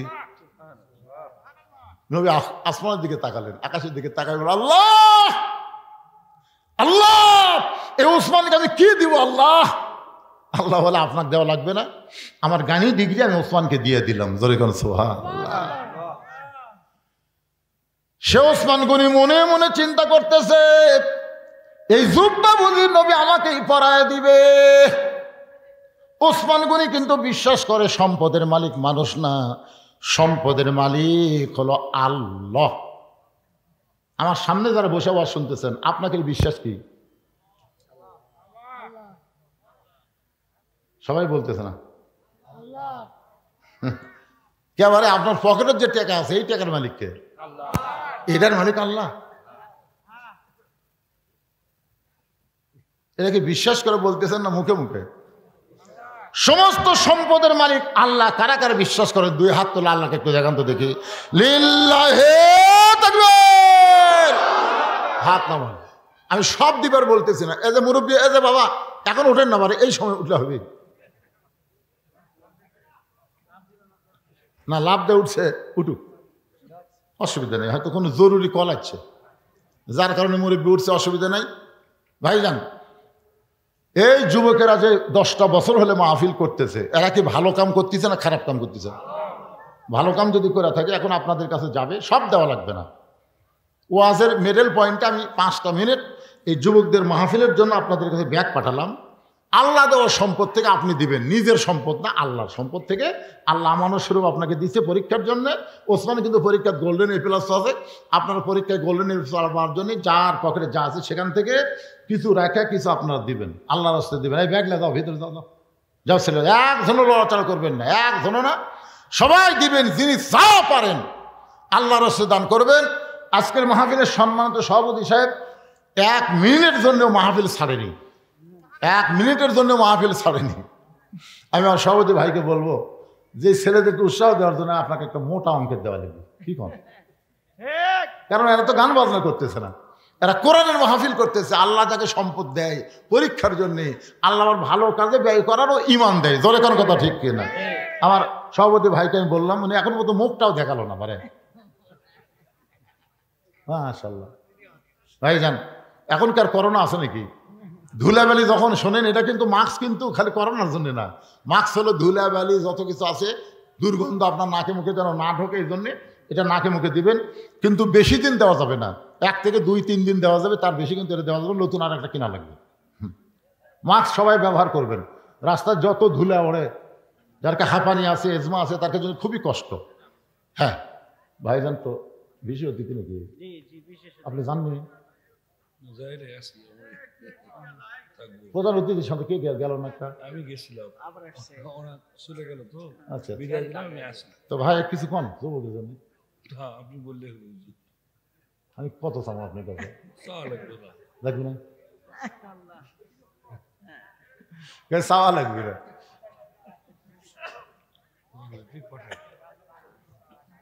রে ব্যাগের মধ্যে টাকা দিচ্ছে না, খালি দৌড়াচ্ছে ব্যাগলে রে। হ্যাঁ মেয়েদের মধ্যেও গেছে, আমার মায়েরাও দান করবেন। মায়েরা আমাদের কোনো ওয়াজই করেন, শুরু করছি মা, আপনাকে ওয়াজ শুরু করছি ইনশাল্লাহ, খুশি হয়ে দিয়ে দেন। আমার মায়েরা দান করবেন। ছেলেকেরা গান বাজনা না করে কোরআনের তাফসীর করতেছে। আজকে মেরাজের রজনীতে মা, বড় ফজিলতের রাত। এই রাতে আপনি দান করলে আল্লাহ খুশি হবেন। আপনারা সবাই দান করবেন। একটা পবিত্র রাতে দান করা থেকে নিজকে বিরত রাখবেন। যা পারেন 10, 20, 50, 100 টাকা, খবরদার আপনি না দিয়া ব্যাগকে ঘুরে দিয়েন না, শেষে আপনি নিজেই ঘুরে যাবেন, বুঝলেন? এই জন্য সবাই দেন, কিঞ্চিত হলেও দেন, কিন্তু বঞ্চিত করেন না। 5 মিনিট আদায়ের পরে আমি আবার আলোচনায় ফিরে আসবো ইনশাল্লাহ। দেন, সবাই দেন, সবাই দেন। কেরে ছেলেরা কোথায় গেল রে? এই কাফিলার ছেলেরা কোন জায়গায়? ব্যাগগুলো খুঁটি যাবি? হ্যাঁ ব্যাগগুলো সব স্টেজের উপর চলে আসবে ইনশাল্লাহ। 2 জন অতিথি পাচ্ছি, প্রধান অতিথি পাইনি। প্রধান অতিথি কিছু দিয়ে গেছে ভাই? চলে গেছে না দিয়া। আলহাজ নাজমুল হক সানির কোনো প্রতিনিধি নাই। ছেলেরা বড় আশা করে প্রধান অতিথি করছে, কয় না দিয়ে চলে গেছে। তাহলে হবে দিবে হয়তো, টানা করলে হবে না ভাই রে, দেওয়া লাগবে রে। তারপরে আর আবার পাল্টা গেলে খুব বিপদ। এই আমাদের যুবকেরা, বৈষম্যকারী যুবকেরা কিন্তু এখন আবার মারামারি লাগতেছে, জোরে কোন কথা ঠিক কিনা? এরকে মাথা বেশি দিন ভালো থাকে না, ক্লিয়ার থাকে না, যুবক মানুষ না। এই দেখেন কয়েকদিন আগে জীবন দিল, 2000 ছাত্র জনতা জীবন দিয়ে ফ্যাসিস্ট মুক্ত বাংলাদেশ করলো। এখন আবার এরাই কামড়া কামড়ি করবার চাচ্ছে, জোরে কোন কথা। 10টা বছর হলে যারা তাফসীর মাহফিল করতেছে, আমরা চাই না তার আবার ঘুরে গান বাজনার দিকে যাক। আমরা কি চাই? জোরে কোন আমরা কি চাই? গান বাজনা করলে টাকার অভাব নাই, কিন্তু কোরআনের মাহফিল করতে গেলেই অনেকে এখানে সাহায্য করতে, দান করতে সংকোচ করে। সংকোচ কি ভাইরে? আপনি এখানে যারা দিবেন, এটা আপনার জান্নাতের জন্য আল্লাহ কবুল করবে। এখানে এমন কোন আল্লাহর বান্দা নাই যে হুজুর এই যুবকদের গান বাজনা থেকে বাদ দিয়ে আল্লাহর কোরআনের পক্ষে থাকার কারণে আমি 500 টাকা দান করলাম। এরকম একটা যুবক নাই, একটা মানুষও নাই যে 500 টাকা আমি আল্লাহর রাস্তায় দান করলাম। দেখেন তো কেউ আসেন নাকি? খালি ব্যাগের মতো 10 টাকা 20 টাকা দিয়েছেন, গুনবার গেলেই সব দেখা দেবেন। আল্লাহর একজন বান্দা ওঠেন যে হুজুর আমি 500 টাকা দিলাম আমি 500 টাকা। ছেলেরা গান বাজনা বাদ দেয়, কোরআনের মাহফিল করতেছে, খুশি হয়ে দিলাম হুজুর আল্লাহর রাস্তায় 500 টাকা দিলাম। এরকম 500 টাকা দেওয়ার একটা লোক এখানে নাই। হ্যাঁ আপনি ব্যাগের মধ্যে 500 দিয়েছেন? এই তো মাশাআল্লাহ। একজন তরুণ, একজন মুরব্বী ব্যাগের মধ্যে দিয়েছে। আমি তেজে চাইলাম, কিন্তু মুরব্বী আগেই ব্যাগের মধ্যে কাম সারা দিয়েছে। অনেকে গোপনে দান করা পছন্দ করে। আল্লাহ একজন যুবক, এই যুবকদেরকে কোরআনের পথে রাখার জন্য 500 টাকা দান করলো। আল্লাহ দানকে কবুল করেন। আর একজন নাই নাই টাকা যদি থাকে আজকে রাতটা খেয়াল করবেন, নবীকে আল্লাহ আরো নিয়ে গেছে, আপনাকে আল্লাহ জান্নাতে নিয়ে যাবেন। কি কোন পারবেন না? পারবেন না? জোরে পারবেন না? আমরা সেই নবীর উম্মত। টাকা থেকে কি করবেন? কালকে হয়তো ডাক্তার দেওয়া লাগবে। ভালো মানুষ খুঁজে সকালে উঠতে পারতেছে না। আমাকে হুজুর ভালো মানুষ উঠলাম, কিন্তু সকালে উঠতে দিকে 1 পা আর উঠতেছে না। 1 পা আলগা হয়, 1 পা লড়ে না, প্যারালাইসিস হয়ে গেছে। ভালো মানুষ, হাজার হাজার টাকা ডাক্তারকে দেওয়া লাগতেছে। এই জন্য as-সাদাকাতু তারুদ্দুল বালা, দান সাদকা করলে আল্লাহ বালা মুসিবত দূর করে দেয়। একটু জিকির করেন লা ইলাহা ইল্লাল্লাহ, লা ইলাহা ইল্লাল্লাহ, জোরে লা ইলাহা, লা ইলাহা ইল্লাল্লাহ মুহাম্মাদুর রাসূলুল্লাহ সাল্লাল্লাহু। এই আদায় শেষ, আবার ওইদিকে যাই কেন? আদায় শেষ, বসো। 1000 টাকা দিছে আলহাজ আব্দুল মালিক। নামগুলো ভালো করে বলে। মালিক হাজি কি রে? কাউকে যদি কেউ ডাকে এ মালিক, এ মালিক, কবিরে গোনা হবে। মালিক কার নাম? কথা কয় না। মালিক কার নাম? আল্লাহর নাম। এ মালিক, মালিক কই নিয়ে আবার কি করছে রে? দুইজনের গুনাহ হলো। এই জন্য বলা লাগবে আব্দুল মালিক। ভাইজান সেবতী নাম থুলে সব আছে, কিন্তু টাকার মধ্যে একটু কম বেশি করলে পাপ হয়ে যাবে। আলহাজ আব্দুল মালিক যুবকদেরকে উৎসাহ দেওয়ার জন্য 1000 টাকা দান করেছে। আল্লাহ তার দানকে কবুল করেন, আল্লাহ বেশি বেশি দান করার তৌফিক দেন। দাতার মধ্যে তার নামটা লিখে নেন। ওসমান গনির সঙ্গে আল্লাহ তাকে জান্নাত দেন। জোরে কান আমিন।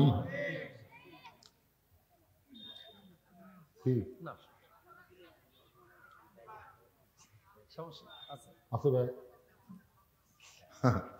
এখন মানে হিরোইন খোর, গাঁজা খোর, আফিম খোর, আবা খোর, বাবা খোর বেশি হচ্ছে। ধরে কোন ঠিক কিনা? কিছুদিন আগে এক মাহফিলে মেয়েদের কাছে আদায় করে জাতি মেয়েরা করছে আমাকে তো আদায় করে নিয়ে গেছে।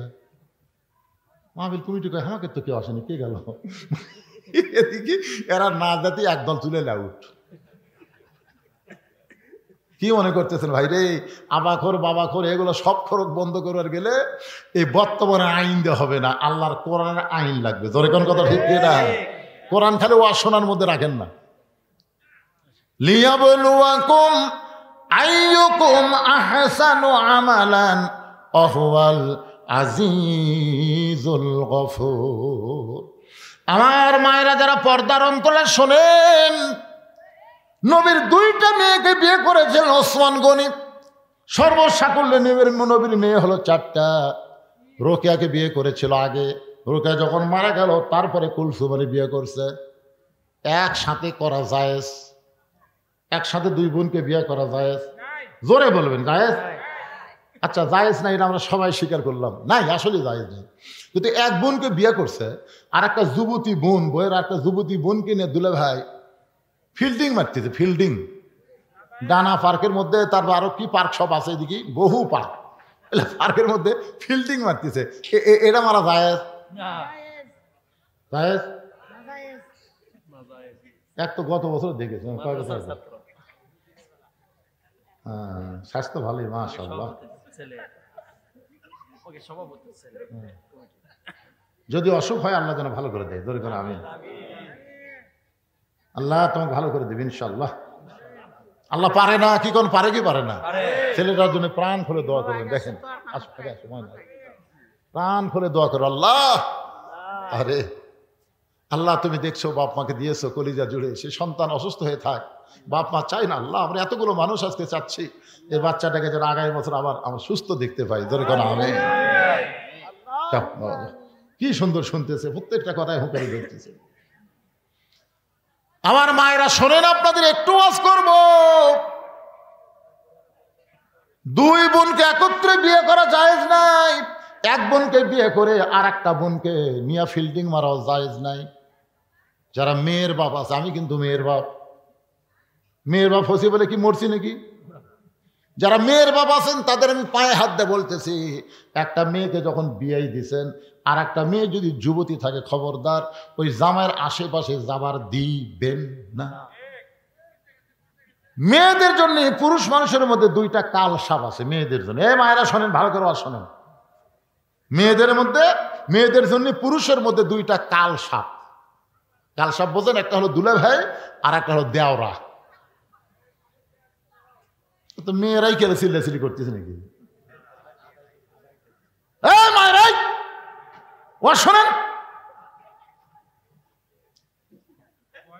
একটা হলো দুলা ভাই, একটা হলো দেওরা।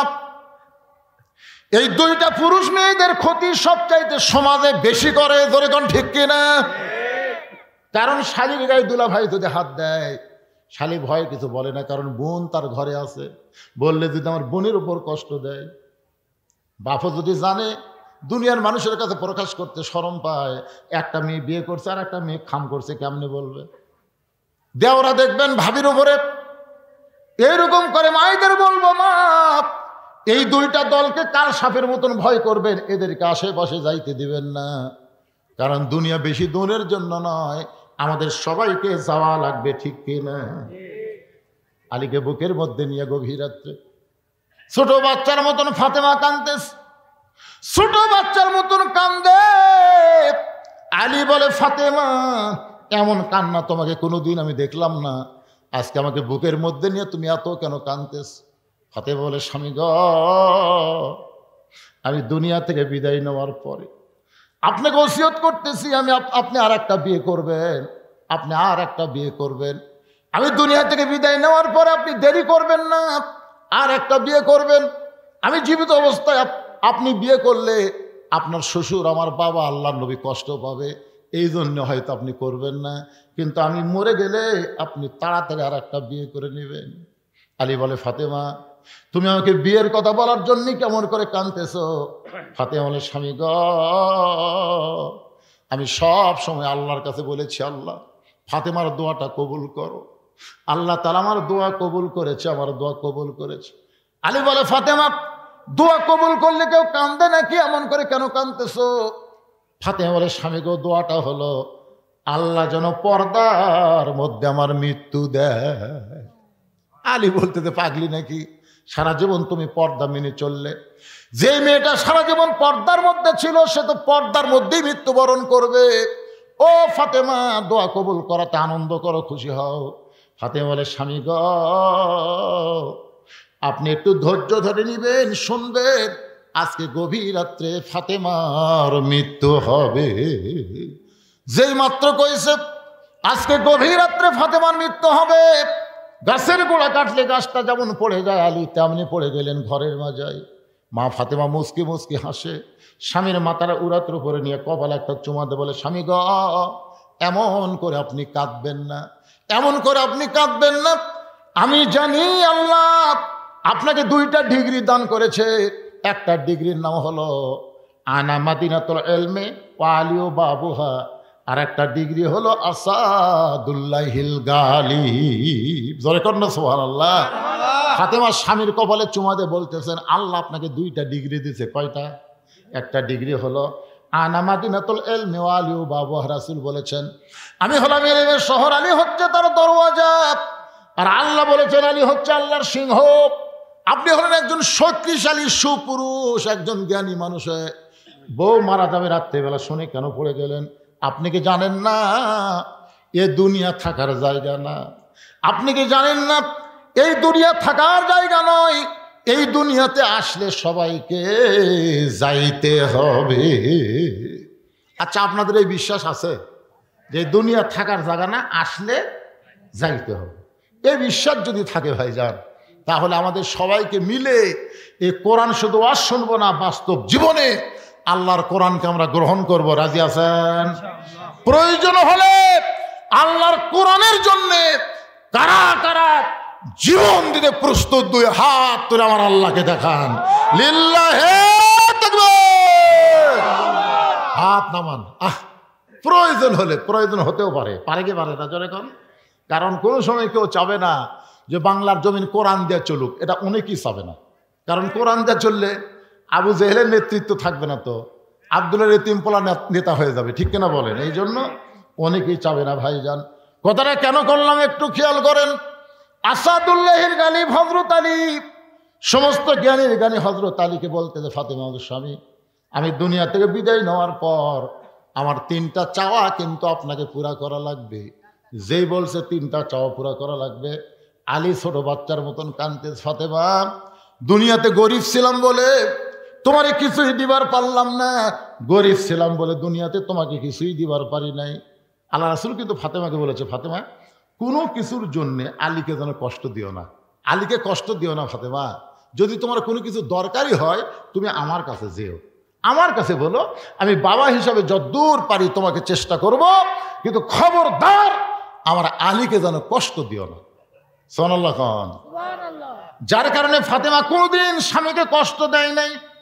একদিন গভীর রাত্রে ফাতেমা হযরত আলী ঘুম থেকে চেতন পাইছে। গভীর রাত্রে ঘুম থেকে চেতন পায় দেখে হাসান হোসেন ঘুম পাড়তেছে। ওদের মাঝখানে ওদের মা ঘুমাই, সে মাটার নাই। 2 বেটা ঘুম পাড়তেছে, মাঝখানে মা নাই। আলীর মনে সন্দেহ হয়ে গেল, এই গভীর রাত্রে ফাতেমা কোথায় গেল। দরজার দাঁড়ায় দেখে ফাতেমা কালো চাদর গায়ে দিয়া খুব দ্রুত গতিতে হাঁটতেছে মদিনার ভিতরে। আলীর মনে সন্দেহ হলো, স্বামী ঘুমের মধ্যে রাইকা, সন্তানকে ঘুমের মধ্যে রাইকা ফাতেমা কোথায় যাবে। নিরাপদ দূরত্ব বজায় রেখে পিছনে পিছনে হাঁটতেছে। আল্লাহর নবী যেই ঘরে ঘুমায়, ওই ঘরে জানলার পাশে ফাতেমা দাঁড়াইছে। বাবা, আজকে মা যদি দুনিয়াতে জীবিত থাকতো আপনার কাছে আমাকে আশা লাগতো না, কারণ সন্তান মায়ের কাছে যত কথা বলতে পারে বাবার কাছে তত কথা বলতে পারে। জোরে বলেন, পারে নাকি পারে? মা যদি আজকে আমার জীবিত থাকতো বাবা, এই গভীর রাত্রে আপনার কাছে আশা লাগতো না। বাবা গো, যদি আপনি চেতন থাকেন ফাতেমার জন্য একটু দরজা খুলে দেন। হযরত আলী দূর থেকে দেখে নবী যখন দরজা খুলে দিছে, ফাতেমা ঘরের মধ্যে যাওয়ার সাথে সাথে আলী দৌড়ে গিয়ে জানলার কাছে কানটা লাগায় শুনতেছে, দেখে বাপ বেটির মধ্যে আমার বিরুদ্ধে কোনো কথা হয় কিনা। রাসূল বলে, ফাতেমা এই গভীর রাত্রে তুই একা একা কেন আইছিস মা? আমার আলীকেও ঘরের মধ্যে আসতে বল। ধরে কেন সুবহানাল্লাহ। যেই বলেছে তুই একা একা কেন আইছিস ঘরের মধ্যে, আমার আলীকেও ঘরের মধ্যে আসতে বল। হযরত আলী জানলার কাছ থেকে চমকে উঠছে, আমি যে জানলার কাছে নবীকে জানলো নাকি? ফাতেমা বলে, বাবা আপনার জামাই কেমনে আসবে বাবা? আপনার জামাই ঘুমের মধ্যে আছে, হাসান হোসেন ঘুমের মধ্যে আছে, এই মুহূর্তে আমি একা একা আপনার কাছে আইছি বাবা, মেহেরবানি করে একটু ঘরে বাতি জ্বালান, মেহেরবানি করে একটু ঘরে বাতি জ্বালান। রাসূল বলে, ফাতেমা যদি আলী চেতন পায় তাহলে অবশ্যই তোকে সন্দেহ করবে, কি বলবি বল, তাড়াতাড়ি বলে যা। ফাতেমা বললেন, বাবা বহুদিন বলেছি কাম হয় নাই, আজকে রাতের বেলা একটু আপনাকে দেখাবার চাই। রাসূল যেই মাত্র ঘরে বাতি জ্বলাইছে সঙ্গে সঙ্গে ফাতেমা দুইটা হাত নবীর সামনে বাড়ায় দেয়। নবী বাতির আলোতে দেখতে পায় ফাতেমার দুইটা হাত গোস্তের টুকরার মতন লাল দেখা যায়। ফাতেমা রে, তোর হাতের চামড়া কোথায়? দুইটা হাত গোস্তের মধ্যে কেন দেখতে পায়? ফাতেমা বলে, বাবা জাতা ঘুরাইতে ঘুরাইতে হাতের মধ্যে ফোসকা পড়ে গেছে বাবা, এরপর পুরাতন জাতা ঘুরাইতে গিয়া আমার হাত ফেটে রক্ত বের হয়ে গোটা হাত দুইটা গোস্তের মতো। এই গভীর রাত্রে আপনার কাছে আইছি বাবা, মেহেরবানি করে 3 দিনের জন্য একটু খাবার দিবেন, 3টা দিনের জন্য খাবার দিবেন। আমার হাসান হোসেন যেন না জানে, আমার স্বামী যেন না বুঝতে পারে। সঙ্গে সঙ্গে রাসূল ঘরের কোনায় গিয়ে বলে, আল্লাহ আজকে তোমার যদি মেয়ে থাকতো আর মেয়ে এসে যদি তোমার কাছে এইভাবে হাত দেখাতো, বলো আল্লাহ বলো তোমার কেমন কষ্ট হইতো। লাম ইয়ালিদ ওয়া লাম ইউলাদ, তোমার সন্তান নাই, তুমি কারো সন্তান না। আল্লাহ গো, দুনিয়ার কত ধনী ধনী যুবক আমার কলিজার টুকরা ফাতেমারে বিয়ে করতে চাইছিল, কিন্তু তুমি আল্লাহ এমন গরিব ঘটকে, এমন গরিবের সঙ্গে ঘটকালি করলাম, সে আলীর সঙ্গে বিয়ে দিলাম, আমার ফাতেমার জীবনে কোনো শান্তি নাই। এই কথা সেই মাত্র নবী বলেছে, সঙ্গে সঙ্গে ফাতেমা মাথায় ঘোমটা দিয়ে ঘর থেকে বাইরে যায়। রাসূল বলে, ফাতেমা আমি তো তোর বিরুদ্ধে বলিনি মা, তুই কেন ঘর থেকে বাইরে গেলি? ফাতেমা বলে, বাবা আপনি একদিন আমাকে বলেছিলেন আল্লাহর পরে কাউকে যদি সেজদা দেওয়ার হুকুম থাকতো তাহলে প্রত্যেকটা বিবিকে বলতাম স্বামীর পায়ে সেজদা করো। সেই দিন থেকে আমার স্বামী আলীকে আল্লাহর পরে সবচাইতে বেশি ভালোবাসি। দরকার হলে এই গোস্তওয়ালা হাত দিয়ে, এই রক্তমাখা হাত দিয়ে জাঁতা ঘুরাইব, কিন্তু জীবন গেলেও আর বাবার কাছে কোনোদিন সাহায্য চাইতে আসব না। এই বলে ফাতেমা যখন একা একা মরুভূমির মধ্যে দৌড়াই, হযরত আলী পিছনে পিছনে দৌড়ায় বলে, আল্লাহ কি বউ পাইলাম, ভাগ্য করে কি পাইলাম, এত কষ্টের পরও স্বামীর কাছে কোনোদিন বায়না ধরে না। আলী কান্দের বলে, ফাতেমা রে দুনিয়ার জীবনে কিছুই চাইলা না, আজকে গভীর রাত্রে মারা যাবে, তুমি কি চাইবা ফাতেমা? ফাতেমা বলে, স্বামীকে আমার 1 নম্বর চাওয়া হলো রাতের অন্ধকারে আমাকে দাফন করবেন, আমার 2 নম্বর চাওয়া হলো আমার কোনো জানাজার ব্যবস্থা করবেন না, আমার 3 নম্বর চাওয়া হলো আমার লাশটা কিন্তু খাটনিতে তুলবেন না। ওগো স্বামী, আমি হিসাব করে দেখলাম 4 জন মানুষ খাটনি কান্দে নিবে, এমন 4 জন মানুষ দুনিয়াতে নাই। কারণ আমার বাবা যদি আজকে দুনিয়াতে থাকতো, মরা মেয়ের লাশের খাটনি বাবা কান্দে নিবার পারত। আমার হাসান হোসেন যদি বড় হইতো, মায়ের লাশের খাটনি কান্দে নিবার পারত। কিন্তু আমার বাবা 6 মাস আগে দুনিয়ার সবাইকে ফাঁকি দিয়া বিদায় নিয়েছে। আমার হাসান হোসেন এত ছোট। স্বামীগো, আপনি আমার লাশটা কান্দে করে নিয়ে ওই জান্নাতুল বাকির পূর্ব কোনায় সবুজ রঙের একটা বাতি জ্বলবে, ওই বাতি বরাবর আমাকে দাফন করবেন।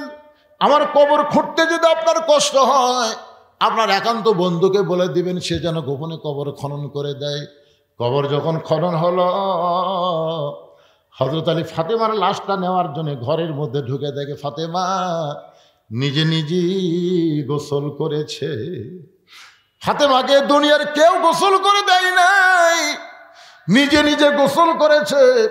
নিজে নিজেই কাপড়ের কাপড় পরে ডান হাতের নিচে হাসান, বাম হাতের নিচে হোসাইনকে ঘুমায় দিয়া ফাতেমা চিরতরে দুনিয়া থেকে বিদায় নিয়েছে। হযরত আলী মুখটা কাফন দিয়া ঢেকে কান্দে করে নিয়ে ওই জান্নাতুল বাকির পূর্ব কোণায় সবুজ রঙের একটা বাতি জ্বলতেছে, যেই বাতির কোনো তার নাই, যেই বাতির কোনো সুইচ নাই, বিনা তারে বিনা সুইচ আল্লাহ অটোমেটিক ভাবে জ্বলায় দিছে। ওই আলোর নিচে ফাতেমাকে দাফন করে যেই মাত্র দাফন কাজ শেষ হয়ে গেল, আলী বলতেছে, আল্লাহ আমার ফাতেমাকে তুমি কবুল করে নাও। যেই মাত্র বাতি নিভে গেছে, সঙ্গে সঙ্গে তাকায় দেখে সামনে কয়েকটা পুরাতন কবর। এখনই ফাতেমার কবর দেওয়া হলো সেই নতুন কবর। আলী বলতেছে, আল্লাহ আমার ফাতেমার নতুন কবর কোথায় গেল? গোটা জান্নাতুল বাকি দৌড়াই, ফাতেমার কবর, ফাতেমার কবর। কে যেন বলে, আলী ফাতেমা পর্দা নিশি, আমি আল্লাহ জোহরা ডিগ্রি দিয়া ফাতেমার কবরটাকে কিয়ামত পর্যন্ত পর্দা করে দিয়েছি। আমার মায়েরা, শুধু ফাতেমার শুনলে হবে না, মা ফাতেমার মতন আপনাদেরকে পর্দা করতে হবে। মা মেয়েদের যে যতই আমল থাক, পর্দা যদি না থাকে কোনো আমল আল্লাহ কবুল করবে না। মেয়েদের 1 নম্বর আমল হলো পর্দা, সব সময় পর্দার ভিতরে থাকবেন। 2 নম্বর আমল হলো স্বামীর কথা মতো চলবেন, স্বামীর খেদমত করবেন। তবে সব সময় খেদমত করা লাগবে না, স্বামী যখন খেদমত চাবে তখন আপনারা খেদমত করবেন। আমি মেয়েদেরকে বলতেছি, মায়েদেরকে বলতেছি, স্বামী যখন খেদমত চাবে, আমার কথা কি বুঝলেন? স্বামী যখন খেদমত চাবে তখন খেদমত করা লাগবে, অযথা খেদমত করা যাবে না। অতি ভক্তি চোরের লক্ষণ। দেখবেন অযথা এসে খেদমত করতেছে, কপাল টিপতেছে, পাকা হাঁকাচ্ছে। আপনি কোন কারেন্ট তো আছে, পাকা হাঁকা, ওই কারেন্টের ফ্যান তো আমার শত্রু। ওই যদি আপনাকে বাতাস দেয়, তাহলে জান্নাত কেন দাম? ফ্যান বন্ধ করতে বাতাস করতেছে, এক হাতে কপাল টিপতেছে। স্বামী কয়, আল্লাহ রে, আমাকে এটা রাবিয়া বসলি হসে রে, হাই রে হাই। বিসি বার করা খায় না বিসি সহ খায়? কারণ বিসি সহ খাওয়া মানে কি, এত খিদে যে বিসিটা বার করার টাইম পায় না। আল্লাহ নবীর সামনে তাকে দেখো, একটাও বিসি নেই। তাহলে খিদা কার বেশি? সঙ্গে সঙ্গে নবী দাঁড়ালেন, আলীকে বলেন, আয় আয় আয় আমার কাছে আয়। আলীকে বুকের মধ্যে নিয়ে কপালে একটা চুমু দিয়ে বললেন, আলী এই জুব্বাটা আমি তোর জন্যই রাখছি রে। এই জুব্বাটা তোরে পরায় দিয়ে ঘোষণা করলাম, আনা মাদিনাতুল ইলমে ওয়ালিও বাবহা। লাইলাতুল মিরাজে শুধুমাত্র নামাজ না, নামাজ ছাড়াও আল্লাহ গোপনে রাসূলকে এমন কিছু দিয়েছেন যেখানে আল্লাহ জিবরাইলকেও রাখতে পছন্দ করেনি। আল্লাহ নবী 2 জনা প্রেম করেছেন গোপনা, মাঝখানে তো অন্য কারো জায়গা ছিল না। জায়গা যদি থাকিত আল্লাহর আরশে নিত, দরজার বাইরে আল্লাহ ব্রেক করাতো না। সবাই বলেন, আল্লাহ নবী 2 জনা প্রেম করেছেন গোপনা, মাঝখানে তো অন্য কারো জায়গা ছিল না। কেউ কেউ তাফসীর কারক লিখেছেন, এসে তাকে পানি গড়তেছে, শিকল লড়তেছে। আবার কেউ কেউ বলেছেন এই মেরাজের রাতে রাসূল যতক্ষণ আল্লাহর কাছে ছিলেন, দুনিয়ার 27 বছর সময় অতিবাহিত হয়ে গেছে। বাজান, এই মেরাজকে নিয়ে বহু নাস্তিক বহু কথা বলেছে, বহু নাস্তিক বহু কথা বলেছে। একটা নাস্তিক বলেছিল, এইটা কেমনে সম্ভব হলো? আজ থেকে পানি গড়তেছে, শিকল লড়তেছে, এটা বিশ্বাস করা যায় না। এর মধ্যে 27 বছর কেমনে পাড়ি দিল? এই কথা বলে বউকে মাছ করতে বলে নাস্তিক গোসল করতে গেছে। গোসল করবার যা ডুব দেওয়া নবীর মধ্যে আর পুরুষ নাই, নারী হয়ে গেছে। ওকে এক নাবিক নিয়ে যা বিয়ে করছে, বিয়ে করে বাচ্চা কাচ্চা হয়েছে। বাচ্চা কাচ্চা বড় হয়ে গেলে আবার নদীতে গোসল করবার আইছে। গোসল করে আবার কোথা দিয়ে লাভ দুটো দেখে সে আর নারী নাই, সে পুরুষ হয়ে গেছে। সে আবার কাপড় চুপড়ে বাড়িতে এসে দেখে বউ তখন মাছ করতেই। সে বউকে কয়, খেরে কি কি এইদিকে বিয়া হলো সোল পড়লো গাঁজা করে গল্প মারো। আল্লাহ পারে ইচ্ছা করলে সবকিছু, তোর কোন কথা ঠিক না? আল্লাহ সব কিছু দুনিয়াতে দিলেন, যাকাত দিলেন দুনিয়াতে, রোজা দিলেন দুনিয়াতে, হজ দিলেন দুনিয়াতে, নামাজটা আল্লাহ নবীকে দুনিয়াতে না দিয়ে কেন আল্লাহর আরশে নিয়ে গেলেন? অবশ্যই এর মধ্যে কিছু আছে, যেরকম আছে না নাই? নামাজ দিয়ে রাসূল বলেন, আল্লাহ আপনার সঙ্গে আমার মিরাজ হলো, কিন্তু আমার উম্মতের মিরাজের খবর কি? আল্লাহ বলে নবীকে আপনি বলে দিবেন, আসসালাতু মিরাজুল মুমিনিন, প্রত্যেকটা নামাজ আপনার উম্মতের জন্য আল্লাহর সঙ্গে মেরাজ হয়ে যাবে। এই জন্য রাসূল বুখারী শরীফের প্রথম হাদিসটা আপনারা দেখবেন, আনতাবুদুল্লাহ কাআন্নাকা তারাহু ফাইন লাম তাকুন তারাহু ফাইন্নাহু ইয়ারাকা। কোন আল্লাহর বান্দা যখন সিজদা দিবে, আল্লাহ বলেছেন ওয়াসজুদ ওয়াক্তারিফ, সিজদা দেওয়া মাত্রই তুমি আল্লাহর এত নিকটে পৌঁছে যাবে। এক জগ পানির মধ্যে এক মুষ্টি চিনি দিয়ে 2টা ঘন্টন মারলে ওই পানির মধ্যে চিনি যেমন বিলীন হয়ে যায়, প্রত্যেকটা নামাজি বান্দা আল্লাহর মহব্বতে নিজের অস্তিত্ব তেমন বিলীন করে দেয়। তাই যুবকদের বলবো, বাবা যুবকেরা, তাহলে 10ম বছর তাফসীরুল কোরআন মাহফিল করলে হবে না, এবার ওয়াদা দাও 5 ওয়াক্ত নামাজ আদায় করা লাগবে। যখন কথা ঠিক কথা বলেন। যদি নামাজ না পড়ে, এত মারাত্মক কথা কারোর ব্যাপারে নাই। রোজা না করলে কাফের হবি, হজ না করলে কাফের হবি, যাকাত না দিলে কাফের হবি, একটা হাদিসে নেই। কিন্তু নামাজ সম্পর্কে বলা হয়েছে লা সালাতা লা ঈমানা, যার নামাজ নাই তার ঈমানই নেই। বাইনাল আবদি ওয়াল কুফরি তারকুস সালাত, বান্দার কাফের মধ্যে পৃথক করার জিনিসটার নামই হলো নামাজ। যারা নামাজ পড়বে আল্লাহর বান্দা, যারা নামাজ পড়বে না তার ডাইরেক্ট কাফের। কি করবেন? এটা আমার কথা কয় না, আমার কথা না রাসূলের কথা?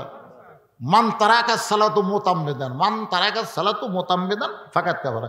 এক ওয়াক্ত নামাজ যদি বাদ দেন তাহলে আল্লাহর সাথে কুফরি হলো। সোনার সানেরা যারা মাহফিল করলেন, কুটির এসে বাবা সোনারা কুটিরে নামাজ হচ্ছে ঠিক মতো, মাশাআল্লাহ। তাহলে মাহফিল করা সার্থক হবে ইনশাআল্লাহ।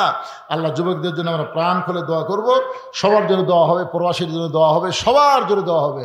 যারা মাহফিলের সর্বাত্মক চেষ্টা করেছেন সকলের জন্য প্রাণ খুলে আমরা দোয়া করব। অনেক মানুষ দাঁড়িয়ে থেকে ওয়াজ শুনেছেন, শোনেন, অসুবিধা নেই, তারপরে তো শুনলেন আলহামদুলিল্লাহ, ইস্তেগফার পড়েন, একজন উঠবেন না, মোনাজাত করবো। আজকে রাতের মোনাজাত আল্লাহ কবুল করতে পারে কি পারে না ভাইজান? গুরুত্ব দিবেন রাতকে। হ্যাঁ, সবাই ইস্তেগফার, আস্তাগফিরুল্লাহ রব্বি মিন কুল্লি জামবি ওয়া তুবু ইলাইহি, আস্তাগফিরুল্লাহ রব্বি মিন কুল্লি জামবি ওয়া তুবু ইলাইহি, লা হাওলা ওয়ালা কুওয়াতা ইল্লা বিল্লাহিল আলিয়্যিল আযীম। সকলে হাত তুলে আল্লাহুম্মা আমিন। আল্লাহুম্মা আনতাস সালাম ওয়া মিনকাস সালাম, তাবারাকতা ইয়া যাল জালালি ওয়াল ইকরাম। মাবুদ, কঠিন শীতের ভিতরে আরামের বাড়ি, আরামের ঘুম, ল্যাপ তোষকের মহব্বত কলিজা থেকে বের করে দিয়া, আয় আল্লাহ তাআলা, এই জান্নাতের বাগানে বসে বসে আলোচনা শোনার শেষে গুনাহগারের সঙ্গে রহমতের দরজায় ফকির হয়ে দোকানে হাত তুলেছে। মেহেরবানি করে আজকের মাহফিল আমাদের সকলের হেদায়েতের জন্যে, নাজাতের জন্যে, জান্নাতের জন্যে কবুল করো। এই মাহফিলের শুরু থেকে শেষ পর্যন্ত যত আলোচনা হয়েছে আল্লাহ, এর মধ্যে যদি ত্রুটি হয়, ভুল হয়, মাফ করে দিও। এর হাদিয়া মঞ্জুর করো। সোনার মদিনায় নবী পাকের রওজা মুবারকে আল্লাহ কবুল করে দিও। তামাম আম্বিয়ায়ে কেরাম, আসহাবে কেরাম, তাবিঈন কেরাম, তাবিঈন কেরাম, তামাম পৃথিবীর মাটির নিচে যত মুমিন মুমিনা আছে আল্লাহ, সকলের আরওয়াহ পরে হাদিয়া কবুল করো। ও মাবুদ, আমরা যারা হাত তুলেছি, আমাদের জনম দুঃখনী মা যাদের কবরে চলে গেছে, আল্লাহ মেহেরবানি করে মায়ের কবরকে জান্নাতের টুকরা বানিয়ে দাও। বাবার বাড়িঘর সবই আছে, এতিম করে দিয়ে বাবা এতিম হয়ে যাদের কবরে গেল, আল্লাহ মেহেরবানি করে বাবার কবরকে জান্নাতের টুকরা বানিয়ে দাও। কি লিখছে বাবা? এরা তো মোনাজাতের মধ্যে হয়। আল্লাহ তোমার বান্দারা অনেক টাকা পয়সা খরচ করে, অনেক ত্যাগ স্বীকার করে আজকের জান্নাতের বাগান লাগাই দিছে। এই যুব কাফেলাকে আল্লাহ তুমি কোরআনের জন্য কবুল করো। ইসলামের জন্য কবুল করো, নামাজের জন্য কবুল করে নাও। আজকের মাহফিলের সম্মানিত সভাপতিকে আল্লাহ তুমি কবুল করো। আয় আল্লাহ, আজকের মাহফিলের প্রধান অতিথি, বিশেষ অতিথি কবুল করো। আলেম ওলামাদের কবুল করো, হাফেজকারী ইমামদের কবুল করো, হাজী সাহেবদের কবুল করো, মুরব্বীদের কবুল করো। খাস করে আমার মা বোনদের কাবিদা সালেহা পদ্মানিজি কবুল করে মা ফাতেমার চরিত্র দিয়ে দাও। আল্লাহ, মঞ্চে বসে একটা ছেলে অসুস্থ, তার চেহারা দেখলেই বোঝা যায়। এছাড়াও যারা অসুস্থ অবস্থায় হাত তুলেছে, আমি নিজে অসুস্থ, আল্লাহ সবকে সুস্থতার নিয়ামত দান করে দাও। আল্লাহ, আমার প্রবাসী ভাইদের জন্য দোয়া চাওয়া হয়েছে। আল্লাহ, এদের মধ্যে অনেকে হয়তো দুনিয়া থেকে কবরে চলে গেছে। ও আল্লাহ, যেখানে থাক সুন্দর থাক। এই মাহফিলের জন্য যারা সর্বাত্মক সহযোগিতা করলো, মোনাজাতের সঙ্গে সঙ্গে আজকের মাহফিলের সমাপ্তি হয়ে যাবে। আগামী বছর পর্যন্ত আমরা বাঁচা থাকবো তার কোনো গ্যারান্টি নেই। আজকে পবিত্র রাতের ওসিলায়, এই লাইলাতুল মিরাজের রাতের ওসিলায় আল্লাহ আমাদের দোয়া কবুল করে নাও। আমাদেরকে 5 ওয়াক্ত নামাজি হওয়ার তৌফিক দাও। আল্লাহ, কে কোন নিয়তে হাত তুলেছে সকলের নেক নিয়ত নেকাশকে আল্লাহ কবুল করো। সুবহান রাব্বিকা রাব্বিল ইজ্জাতি আম্মা ইয়াসিফুন ওয়া সালামুন আলাল মুরসালিন ওয়ালহামদুলিল্লাহি রাব্বিল আলামিন। ওয়া হাক্কা লা ইলাহা ইল্লাল্লাহু মুহাম্মাদুর রাসূলুল্লাহ। চেয়ারে বসে নামাজ হবে কিনা? চেয়ারে বসে নামাজ হবে, বাড়িতে মসজিদে হবে না। কারণ কাতার সোজা করার জন্য চেয়ার চলবে না। মসজিদে নামাজ পড়লে জামাতে কাতার সোজা করা কারিবুল ফরজ, এই জন্য চেয়ার চলবে, বাড়িতে চলবে না। সুস্থ শরীরে বসে নামাজ হবে কিনা? সুস্থ শরীরে বসে নামাজ পড়বি কেন?